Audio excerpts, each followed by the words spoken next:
Are you noticing a lot of changes down there as you get older, especially as your hormones are changing? Maybe you're thinking, something's not quite right. What is going on? It didn't used to be this way. Well, girl, I completely understand. You are not alone.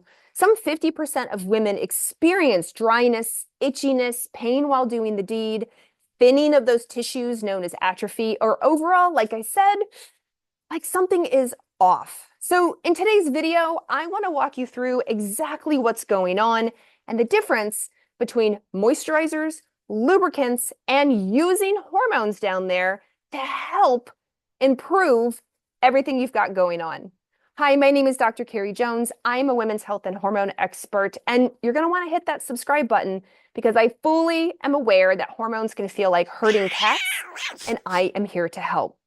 Now, before we get started, first and foremost, if you truly do have something going on, you have some sort of infection down there, go see your practitioner. You want to make sure you get that worked up. Second, this video is not a relationship advice type of video, meaning if you're struggling with your libido or arousal, while those are very important concepts, that's a different video. This video, I'm going to talk about the changes that occur with estrogen. Specifically, we have two types of estrogen, estradiol known as E2 and estriol known as E3, and when they go down. When they go down, everything tends to dry out, specifically when estradiol goes down. So we get dry joints, dry skin, dry eyes, dry inner ear membranes. That's why we get itchy ear, dry sinuses. You might notice that you're getting postnasal drip all the time.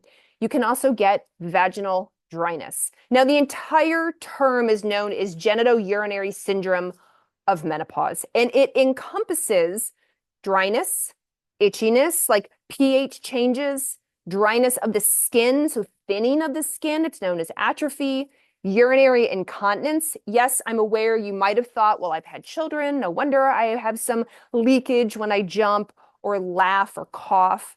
True, and estrogen plays a role in the elasticity of those tissues as well. So the decline in estrogen might make your incontinence worse. The genitourinary syndrome of menopause can also include pain with intercourse because of all of those symptoms. So when we're evaluating all the tissue down there, we want to take into account, do you need a moisturizer? Do you need a lubricant? Do you need hormones? Do you need some combination thereof, some combination of those three? As a patient said to me recently, like, why does my vaginal area have to be so dramatic? And I'm like, I know because the change in estrogen changes those tissues, it changes the microbiome and can cause all the symptoms that I just said. So let's start with moisturizers. Moisturizers are considered a treatment that can be used longer term, and it's something you would use daily, regularly, and it's to help with the thinning tissues. They're to help with plumping them up. They're to help with elasticity. They're to help reduce inflammation. Think about when you apply your daily moisturizers to your face, into your hands, to your arms, to your legs, to your body, etc. You do it every day because you're trying to improve the health of the skin and not have it dry out. And it's the same with all the tissue down there.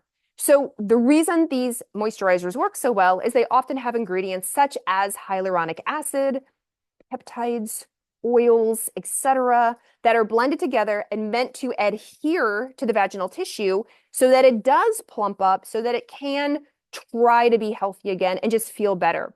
Now, remember, vaginal dryness is not just during intercourse. A lot of women experience dryness all the time. Just as if you had dry, cracked hands, just in your everyday, trying to work, trying to type, trying to write can be quite painful. So you can have vaginal dryness that has nothing to do with pain with intercourse and everything to do with just the decline in hormones. And that's resulting in pain down there because of the dryness. Now, one of my personal favorite moisturizers is called loveyourplum.com. And when used regularly, it can really help to improve, again, the tissues, the elasticity, lower that inflammation, and just have a healthier area down there. Now that leads me to, what about lubricants? Well, lubricants are the short-term option. If moisturizers are the longer-term option, or the extended option, then lubricants are what you use during intercourse, for there any kind of sexual play that you're doing to help keep things slippery, so to speak. When we're talking about lubricants, we have a couple of options. We have water-based, silicone-based, oil-based, and you have to be really careful. Choose wisely because you do not want a lubricant that has colorings in it, that has fragrance in it. You really don't want that has a flavoring in it. You want to be careful of those. Even some of those harsher chemicals you want to be careful of because when you're using it, that's going up inside and the tissue down there is already maybe thin, maybe dry, not as robust as it used to be. And so we don't want to make it worse and we don't want to make you at all prone to infection. Now with lubricants, for example, with silicone lubricants, those tend to be the most common because they stay slippery longer, and they can also be used with a latex condom if that's what you're using, as opposed to a water-based lubricant, which doesn't seem to stay slippery as long, but women tend to like water-based because they don't want the silicone aspect. They feel better with the water-based as far as maybe chemicals go. But again, it doesn't last as long. However, it too can be used with a latex condom.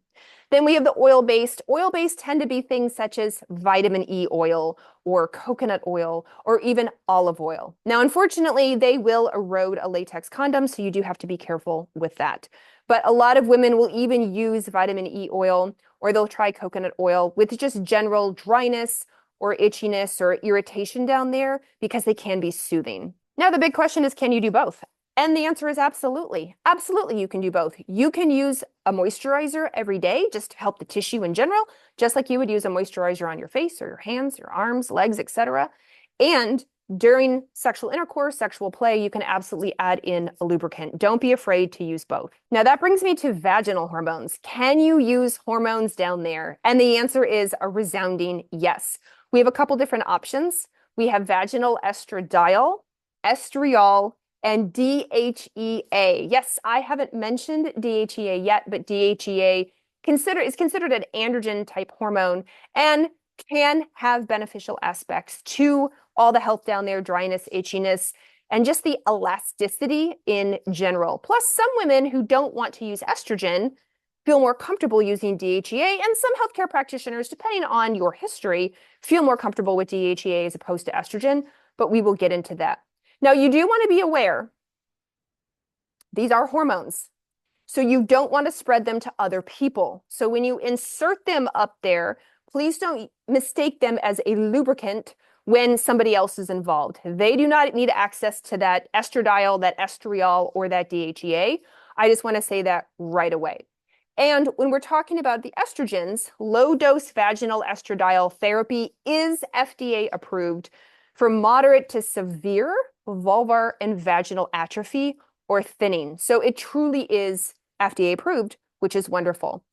The estradiol comes in various microgram doses. They are considered low dose, but there are a few doses you can choose from.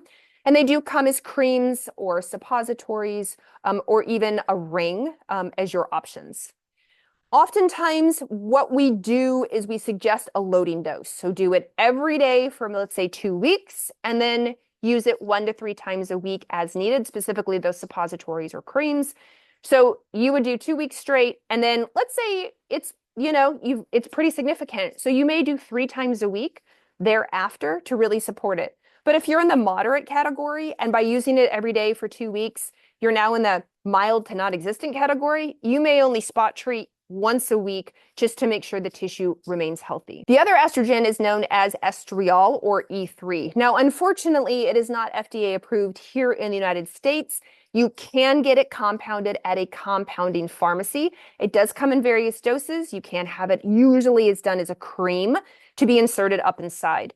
This is really interesting because it's not FDA approved here in the US, but it is wildly available and widely available throughout Europe, commercially through pharmaceutical companies that we are all familiar with. So Europe gets the aspect of using estriol, but unfortunately we don't. But like I said, you can have it compounded. Now, estriol, in my experience with my patients, tends to do really well with the dryness aspect and improving lubrication. Whereas estradiol can be helpful for that, and it can be helpful for dryness. The estradiol specifically for the microbiome up in the vaginal area. So it can reduce the risk of infection. It might help with incontinence.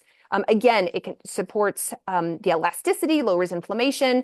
But if you're finding like that's not as quite as helpful, that's not the cherry on top that you're looking for, you could consider asking your practitioner about estriol because of its lubricant aspect for it. And again, with estrogens, we do not want other people to come in contact with them. When I say lubricant, I mean lubricant for you to help with dryness, not to be used during any type of sexual play or intercourse. Now, a big question I get when using any type of vaginal estrogen is, can it be used if you have a history of breast cancer? And so far, the literature is pointing towards yes. Now, always talk with your healthcare practitioner. You have to decide if it's the right thing for you. But breastcancer.org and multiple studies as linked has shown that even breast cancer survivors don't seem to have an increased risk of a reoccurrence of breast cancer or even increased mortality from using low dose vaginal estrogen. So it is potentially a great option. That leads me to vaginal DHEA. Now, vaginal DHEA is FDA approved at a 6.5 milligram only. It's known as intrarosa or prasterone, but you can get 6.5 milligrams available over the counter as well. Vaginal DHEA is actually only FDA approved for pain with intercourse. Although I will tell you anecdotally, I have had patients, lots of patients report back, it has helped other symptoms such as dryness or irritation in general. So the FDA approval is one thing. Anecdotally, you may notice a whole lot of other benefits also. Now, what about breast cancer history and DHEA? Can you use intrarosa, prasterone, DHEA 6.5 milligrams? And the answer seems to be yes. DHEA vaginal at that dose seems to be okay and safe for somebody who has a history of breast cancer. As usual, I will always say this, talk with your practitioner, see if it's right for you. But if you have had breast cancer, you're a breast cancer survivor, and you're having a lot of symptoms down there, then talk with them about estradiol, estriol, DHEA, and of course, moisturizers and lubricants. Oftentimes, they will talk to you about moisturizers and lubricants first before moving into hormones. But it is nice to know that there are a lot of studies out there and big organizations such as the Menopause Society and breastcancer.org that back this up. And lastly, can you do all three? Are you allowed to do a moisturizer, a hormone, and a lubricant? And the answer is yes. Now, yes, talk to your practitioner about those hormones, but yes to moisturizers, yes to lubricants. And if you get the green light to do the vaginal hormones, you absolutely can do all three. And some women absolutely need that. They have had a lot of thinning. They are experiencing a lot of symptoms. It is absolutely interfering with their life. It's interfering with the way they wear clothes, the way they can exercise or not, or sit. It's just, sitting can just even be very uncomfortable.